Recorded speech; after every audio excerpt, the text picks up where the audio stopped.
law enforcement special agent in charge, Eli Lawson, standing here behind me, and my captains, my management team are here as well. So we'll begin with the Sheriff's Office began an investigation on some drug dealers that we knew were operating in Manatee County.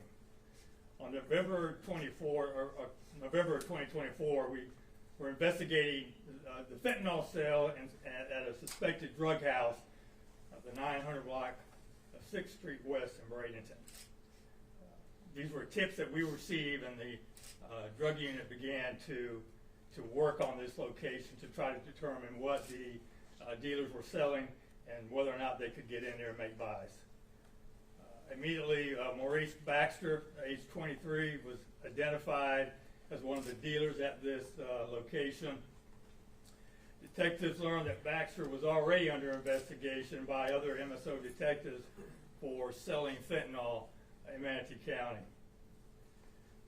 Detectives made buys using the FDLE SAFE program, which is the State Assistance for Fentanyl Eradication. We used up to over $14,000 of SAFE funds during this case, and we have used more than $300,000 in several cases that we have made here in Manatee County. On March 13th of this year, our SWAT team executed the search warrant and detained the only occupant in the house at the time, which was 40-year-old Tron Williams, a known drug dealer here in Manatee County. Our other primary suspect, Baxter, has not been located. We have warrants for his arrest, and we continue to search for him.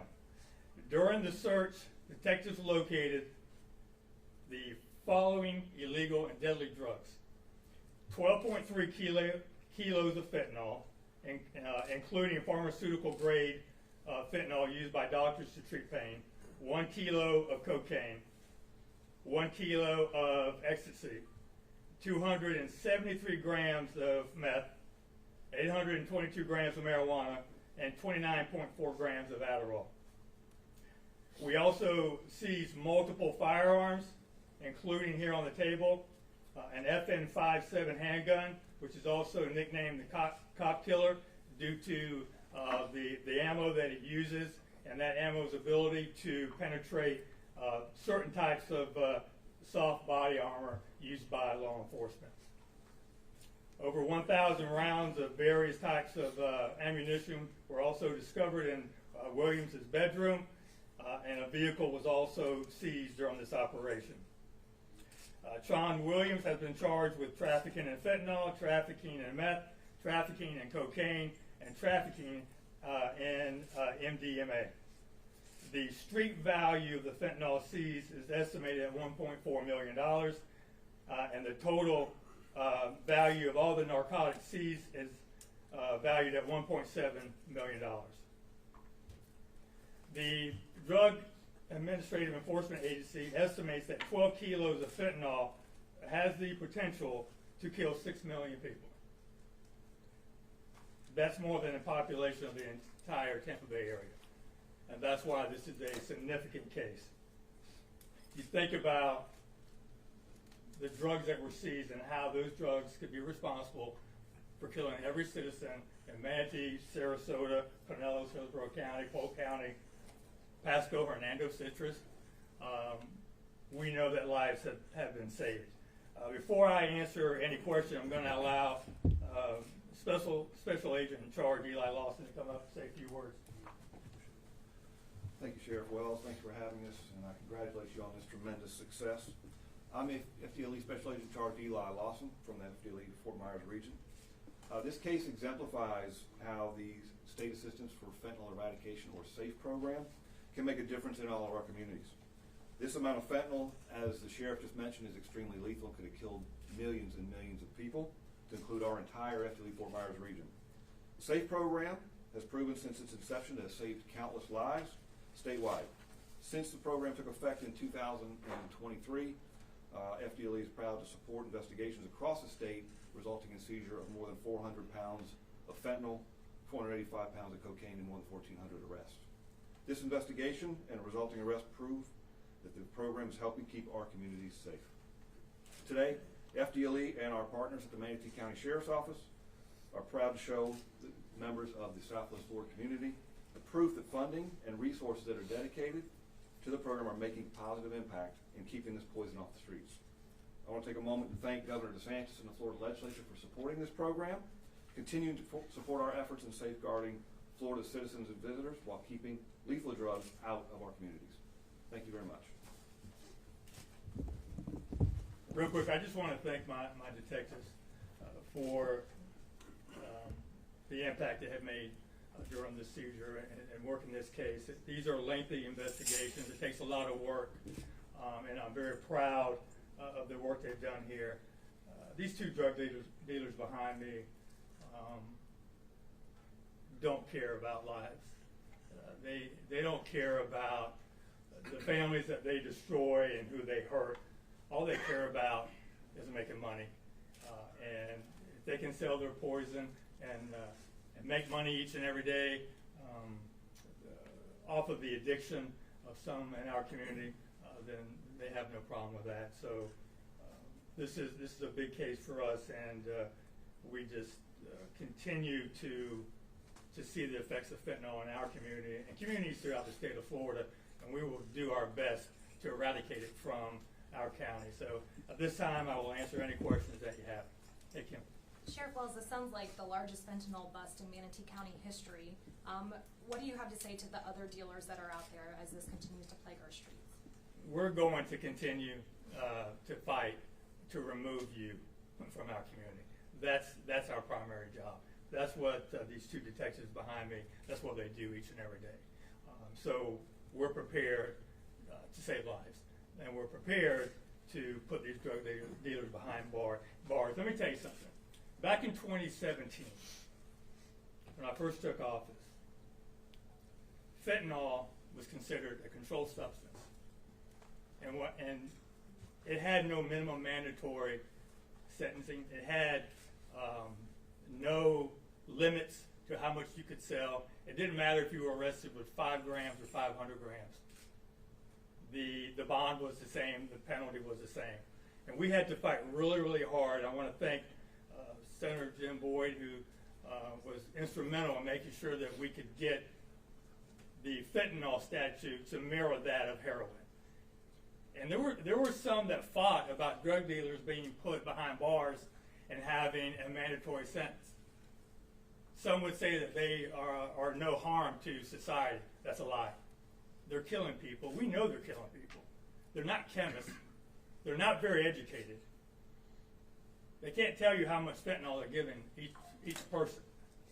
As you can see, you've got fentanyl and just boxes and bags sprawled out throughout the entire home.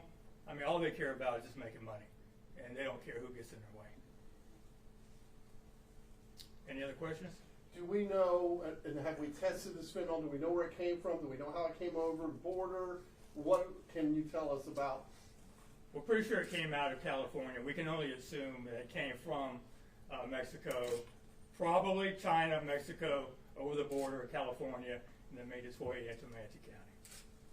Do you think that with what we're doing on the border now, is that going to help? Absolutely. We have to secure the border. We got to make it difficult for these dealers to be able to move their product, and absolutely, I think it's going to make our community safer. I mean, think about 12 kilos of fentanyl. They're only selling about 2/10 of a gram to each victim. And I call them victims because they're addicted to this poison, so they don't have to sell very much to their clients. So this goes a long way. And they're also responsible for upping other dealers in our community. So they were a main player in Manatee County. Obviously, this is a multi-pronged situation. You've got problems coming from different directions, not just the border. Can you speak to the fact of the issue related to the demand that's going on here in Manatee County? Because obviously, for you to have this kind of bust, there's a thriving market here, and you've got to speak to that demand as well. So is there anything that your department is doing, any message that you're communicating, anything that you can talk to us in terms of approach to also curb that end of the conversation? Yeah, we work very hard to help those that are addicted to fentanyl and all drugs. Anytime we have an overdose in Manatee County, our detectives go to that hospital, go to that location, and we try to get as much information as we can from the victim, and we try to get them into a place, into a rehab facility right then and there if they want to go. But you know, this is a very powerful mind-altering drug, and sometimes they are not ready. So we try to give them the information that they're going to need to help them hopefully get off of this poison. And that's really all we can do now, is to try to educate our community and educate our young people on the importance of staying away from these illegal drugs. And you just don't know where you're going to find fentanyl. They will cut fentanyl into anything. They will put fentanyl into pills. They will lace it in cocaine. You just don't know what you're getting. You can't always assume if you're buying cocaine that that's all you're buying. I guarantee you 9 times out of 10 there's going to be fentanyl in that as well. So we try to educate as much as we can, and we try to help those that are addicted. But we need more rehab facilities. We need more places to be able to take these people that are addicted, because there's just not enough in our area to help. And do we know that do we have any victims from these two? I'm sure we do. We'll be working on that end of it. I'm sure that we will locate victims. Now, whether or not we have any that have died from an overdose from any of these narcotics that they purchased from these dealers, we don't know yet. Would you up the charges if you do? Absolutely. And what would they be? Would it be murder? What would it be? It would be murder. Is there a reward out for Baxter there? Not yet. We're pretty sure we'll find him. Baxter is he's hiding, but he's not going to be able to hide for very long. Are they residents of Manatee, or? They live in Manatee, yes. Any other questions? Anything at all? Comparing this to You've already had 3 tennis. I know. Oh, go ahead. Go right ahead. Comparing to fentanyl with opioids, I mean, we've seen a lot of things over the years. Is it worse, better? Well, fentanyl is deadlier. I mean, you got to remember, if you go back to the opioid epidemic, when we started closing down all of the pill mills in Manatee County and Sarasota and Tampa Bay area, around that 2007 mark, there was really nothing in place to help those that were addicted to pills. So then they started to go to heroin. And if you can remember at the time, heroin came into our community very cheap, cheaper than buying a pill. Started using heroin. Then dealers started to introduce slowly fentanyl into the heroin. We started to see an increase in overdoses when that happened. But this is 100 times more powerful than morphine. It's a deadly drug.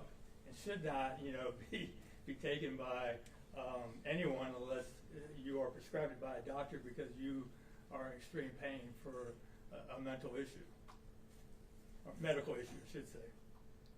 From the enforcement side, in terms of all the other cases or all the other things that you're working on, would you say that you are making progress in terms of like locking that in? I mean, this is just one example. Would you say that the frequency that they're coming is, something that you are either you're expecting based on your investigation, or that you're seeing less and less of that frequency? I would say that we have made progress, and the reason that I say that is just based upon the overdoses that we had in 2017 compared to the amount of overdoses that we have now. So we've seen a significant decrease and deaths also related to overdoses. So is it ever going to go away 100%? No. There's no way that's going to happen. So we just continue to fight the good fight and to make sure that we are doing our part to arrest those that are selling this poison throughout our community. All right, thank you all very much.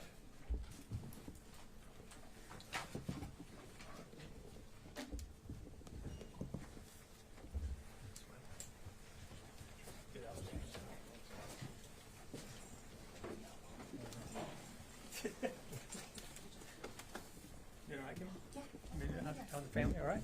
Yeah.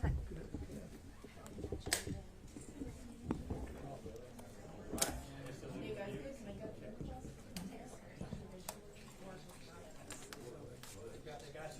Hold on. I'm just playing.